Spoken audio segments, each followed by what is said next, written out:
Epistle 48, on Quibbling as Unworthy of the Philosopher. In answer to the letter which you wrote me while traveling, a letter as long as the journey itself, I shall reply later. I ought to go into retirement, and consider what sort of advice I should give you. For you yourself, who consult me, also reflected for a long time whether to do so. How much more, then, should I myself reflect, since more deliberation is necessary in settling that in propounding a problem? And this is particularly true when one thing is advantageous to you, and another to me. Am I speaking again in the guise of an Epicurean?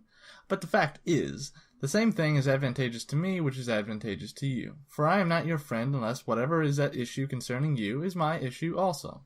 Friendship produces between us a partnership in all our interests. There is no such thing as a good and bad fortune for the individual. We live in common, and no one can live happily who has regard to himself alone and transforms everything into a question of his own utility. You must live for your neighbor, if you would live for yourself. This fellowship, maintained with scrupulous care, which makes us mingle as men with our fellow men, and holds that the human race have certain rights in common, and is also of great help in cherishing the more intimate fellowship which is based on friendship, concerning which I began to speak above. For he has that much in common with a fellow man, will have all things in common with a friend. And on this point, my excellent Lucilius, I should like to have those subtle dialecticians of yours advise me how I ought to help a friend, or how to help a fellow man, rather than tell me in how many words the word friend is used, and how many meanings the word man possesses. Lo, wisdom and folly are taking opposite ideas. Which shall I join? Which party would you have me follow? On that side, man is the equivalent of friend. On the other side, friend is not the equivalent of man. The one who wants a friend for his own advantage, the other one wants to make himself an advantage to his friend. What you have to offer me is nothing but distortion of words and splitting of syllables. It is clear that unless I devise some very tricky premises, and by false deductions tack on them a fallacy which springs from the truth, I shall not be able to distinguish between what is desirable and what is to be avoided. I am ashamed. Old men as we are, dealing with a problem so serious, we make play of it. Mouse is a syllable. Now a mouse eats its cheese, therefore a syllable eats cheese. Suppose now that I cannot solve this problem. See what peril hangs over my head as a result of such ignorance. What a scrape I shall be in. Without a doubt I must beware, or some day I shall be catching syllables in a mouse-trap. Or if I grow careless, a book may devour my cheese. Unless perhaps the following syllogism is shrewder still. Mouse is a syllable, now a syllable does not eat cheese. Therefore a mouse does not eat cheese. What childish nonsense! Do we knit our brows over this sort of a problem? Do we let our beards grow long for this reason? Is this the matter which we teach with sour and pale faces? Would you really know what philosophy offers to humanity? Philosophy offers counsel. Death calls away one man, and poverty chafes another. A third is worried either by his neighbor's wealth or by his own. So-and-so is afraid of bad luck, another desires to get away from his own good fortune. Some are ill-treated by men, others by the gods. Why, then, do you frame for me such games as these? It is no occasion for jest. You are retained as counsel for unhappy mankind. You have promised to help those in peril by sea, those in captivity, the sick and the needy, and those whose heads are under the poised axe. Whither are you straying? What are you doing?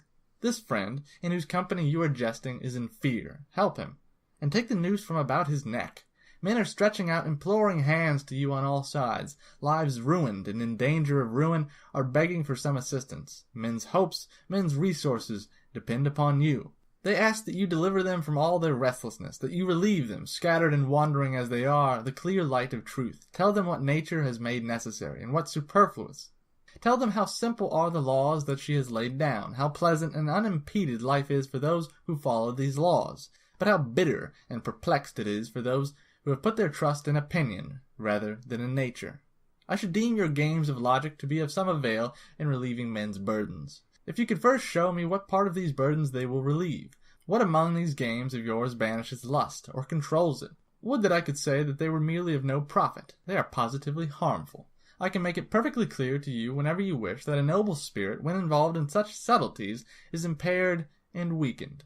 I am ashamed to say what weapons they supply to men who are destined to go to war with fortune, and how poorly they equip them. Is this the path to the greatest good? Is philosophy to proceed by such claptrap, and by quibbles which would be a disgrace and a reproach even for expounders of the law? For what else is it that you men are doing, when you deliberately ensnare the person to whom you are putting questions?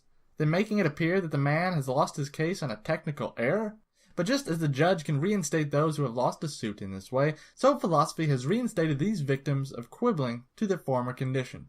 Why do men abandon their mighty promise, and having assured me in high-sounding language that you will permit the glitter of gold to dazzle my eyesight no more than the gleam of the sword, and that I shall, with mighty steadfastness, spurn both that which all men crave and that which all men fear? Why do you descend to the ABCs of scholastic pedants? What is your answer? As Virgil said, is this the path to heaven? For that is exactly what philosophy promises to me, that I shall be made equal to God. For this I have been summoned, for this purpose I have come. Philosophy, keep your promise. Therefore, my dear Lucullus, withdraw yourself as far as possible from these exceptions and objections of so-called philosophers. Frankness and simplicity beseem true goodness. Even if there were many years left to you, you would have had to spend them frugally in order to have enough for the necessary things. But, as it is, when your time is so scant, what madness is it to learn superfluous things? Farewell.